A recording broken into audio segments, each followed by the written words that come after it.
तू ही रे माझा मित्र मालिकेच्या आजच्या भागात ईश्वरी देवाला नमस्कार कर आणि ती आपली डान्सची प्रॅक्टिस सुरू करते. हे सर्व नम्रता लांबूनच बघत असते. नम्रता हळूच स्केटिंग ईश्वरीच्या पायांजवळ फेकते. त्यामध्ये अडकून ईश्वरी जोराने खाली पडते. त्यानंतर ती जोरजोराने अर्णवला आवाज देत असते. नम्रता मात्र हे सर्व बघून हसत असते. अर्णव लगेच ईश्वरी जवळ येतो. नम्रता अर्णवला बघून तेथेच बाजूला लपून राहते. ईश्वरीला खूप दुखत असतं. त्यानंतर इकडे स्पर्धा सुरू झालेल्या असतात. एक-एक कंपनी आपापला परफॉर्मन्स सादर करत असतात. अर्णव इकडे ईश्वरीजवळ येतो. अर्णव ईश्वरीला विचारत असतो, "मी सिंदूर काय झालं?" ईश्वरी म्हणत असते, "सर अहो मला खूप दुखतंय." अँकर जोरानेच म्हणत असते, "सिल्क रेस टेक्सटाईलने सुंदर अशी रांगोळी प्रेझेंट केलेली आहे." त्यानंतर अँकर म्हणत असते, "आता मी जजेसला रिक्वेस्ट करते की त्याने इथे येऊन रांगोळी आणि स्केच यांचं परीक्षण करावं." ईश्वरी म्हणत असते, "सर अहो खूप दुखतंय, मी पडले." अर्णव ईश्वरीच्या पायाला प्रेस करत असतो, परंतु ईश्वरीला खूप दुखत असतं. अर्णव ईश्वरीला हाताला पकडून उठवायचा प्रयत्न करत असतो, परंतु ईश्वरी म्हणत असते, "अहो सर नाही, मला उठता सुद्धा येत नाहीये." ईश्वरी म्हणत असते, "सर अहो काय करायचं आता?" अर्णव लगेच आपल्या खिशातून मोबाईल काढतो आणि डॉक्टरला फोन लावतो. अर्णव ईश्वरीला विचारत असतो, "मी सिंदूर, अगं कसं लागलं?" ईश्वरी म्हणते, "सर अहो मलाच काही कळलं नाही. मी डान्सची प्रॅक्टिस करत होते आणि अचानक अशी कशी पडले मलाच नाही कळलं सर." अर्णव म्हणत असतो, "ठीक आहे, डॉक्टर येतायत. आपण चेक करूयात." पुढे अँकर म्हणत असते, "या सुंदर रांगोळीनंतर मी नेक्स्ट कंटेस्टंटना इन्व्हाइट करते. आकाश टेक्सटाईलचे आकाश आणि नम्रता." त्यानंतर नम्रता सुंदर असं गाणं प्रेझेंट करते. मामा जोरजोराने आकाश नम्रता असं म्हणत असते. नम्रताने रुपेरी वाळूत माडांच्या बनात येना हे गाणं प्रेझेंट केलेलं असतं. आकाश सुद्धा या गाण्यावर सुंदर असं स्केच बनवत असतो. नम्रताचा परफॉर्मन्स झाल्यानंतर सगळेच जण नम्रतासाठी टाळ्या वाजवत असतात.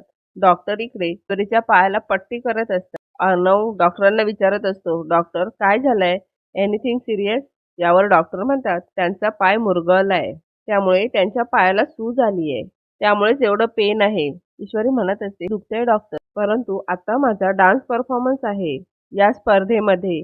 डॉक्टर म्हणतात, "डान्स तर सोडा, तुम्ही आता काही तास चालू सुद्धा शकत नाहीयेत."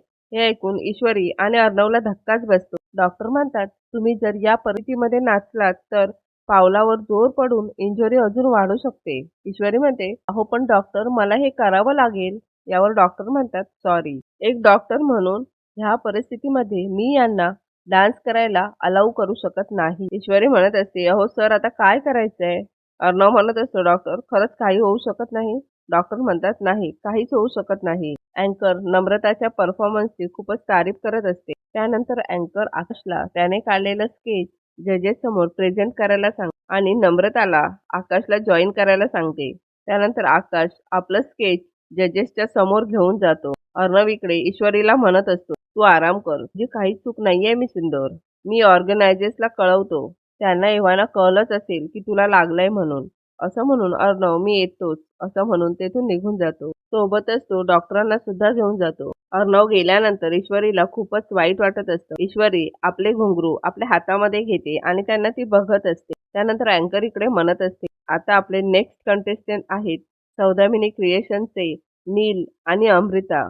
ते आपल्या समोर एक युनिक ऍक्ट सादर करणार आहेत." ईश्वरी इकडे आपले घुंगरू हातामध्ये घेऊन ती बघत असते. एवढ्यातच तेथे ईश्वरीचं प्रतिबिंब येतं आणि ते ईश्वरीशी बोलू लागतं, "ईशू, तूच म्हणतेस ना, कोशिश करने वालों की कभी हार नाही होती आणि सारखं फिकर नॉट तर कोण म्हणत असतं ग?" ईश्वरी म्हणते, "माझा तर पाय मुरगळलाय, कशी करणार आहे मी डान्स?" ईश्वरीचं प्रतिबिंब म्हणत असतं, "अगं आतापर्यंत इतक्या मुश्किल वाटणाऱ्या गोष्टी तू केल्यायस. आता फक्त पाय मुरगळलाय. मनाला तर काहीच झालं नाहीये ना. मनाला सांग तू हे करू शकशील. उठ, तुला जमणार आहे हे. उठ." दुसरीकडे सौदामिनी क्रिएशनच्या कंटेस्टंटने सुद्धा खूपच छान असा परफॉर्मन्स प्रेझेंट केलेला असतो. ईश्वरीचं प्रतिबिंब ईश्वरीच्या हाताला पकडून ईश्वरीला उभं करतं.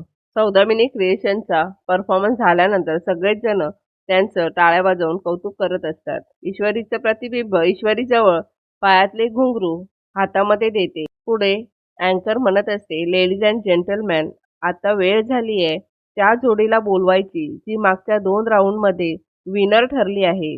या कॉम्पिटिशनची हॉट आणि फेवरेट जोडी आहे प्लीज वेलकम सात्विक फॅशनचे अर्णव आणि ईश्वरी. खूप वेळ झाला तरी सुद्धा अर्णव आणि ईश्वरी स्टेजवर येत नसतात. अँकर म्हणत असते, ईश्वरी आणि अर्णव राजे शिर्के प्लीज आपण स्टेजवर या. परंतु अर्णव ईश्वरी स्टेजवर येत नसतात. हे बघून मामा, अंजली आणि आजीला खूपच टेन्शन आलेलं असतं. वल्लरी आणि सौदामिनीला याचा खूप आनंद झालेला असतो. सर्वच जण कौतुकाने ईश्वरी आणि अर्णवची वाट बघत असतात. अँकर म्हणत असते, मिस्टर अर्णव आणि ईश्वरी राजे शिर्के प्लीज लवकर स्टेजवर या, नाहीतर तुम्हाला डिस्क्वालिफाय करण्यात येईल. अँकर पुन्हा पुन्हा तेच म्हणत असते, अर्णव आणि ईश्वरी प्लीज तुम्ही स्टेजवर या, अदरवाईज तुम्हाला डिस्क्वालिफाय करण्यात येईल. जी अंजली आणि मामाला खूपच टेन्शन आलेलं असतं. एवढ्यात अर्णव एकटाच स्टेजवर येतो. ईश्वरीचं प्रतिबिंब ईश्वरीला म्हणत असतं, आता तुझ्या दुःखाला जी ताकद बनव. मला माहितीये तू हे करू शकशील. All the best. असं म्हणून प्रतिबिंब तिथून गायब होतं. ईश्वरी इकडे तिकडे सगळीकडे बघत असते, पण तिथे कोणीही नसतं. अर्णव स्टेजवर येतो आणि म्हणत असतो, ॲक्च्युली व्हेरी व्हेरी सॉरी. एक छोटासा प्रॉब्लेम झालाय, त्यामुळे आम्ही परफॉर्म नाही. असं म्हणतात अर्णवच्या कानामध्ये घुंगरूचा आवाज पडतो. अर्णवची नजर बाजूला जाते. ईश्वरी तेथे आलेली असते. ईश्वरीला बघून सगळ्यांनाच खूप आनंद झालेला असतो. परंतु सौदामिनी, वल्लरी आणि नम्रता या तिघांच्याही पायाखालची जमीन सरकलेली असते. या तिघांनाही खूपच टेन्शन आलेलं असतं. मालिकेच्या उद्याच्या भागात ईश्वरीने सुंदर असा डान्स सादर केलेला असतो. सौदामिनीने इकडे राकेशला फोन केलेला असतो. सौदामिनी म्हणत असते, आपल्याकडे वेळ खूप कमी आहे, लवकर काहीतरी कर. राकेश जोरानेच म्हणत असतो, मला माझा गेम शिकवायचा नाही.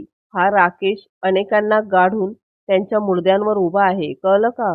हे ऐकून सौदामिनीला धक्काच बसतो. राकेश पुढे म्हणतो, आणि आता फटाके फुटल्याशिवाय मला कॉल करायचा नाही, कळलं का? ईश्वरी मात्र इकडे कृष्ण जन्मला ग बाई कृष्ण जन्मला या गाण्यावर सुंदर असा परफॉर्मन्स करत असते.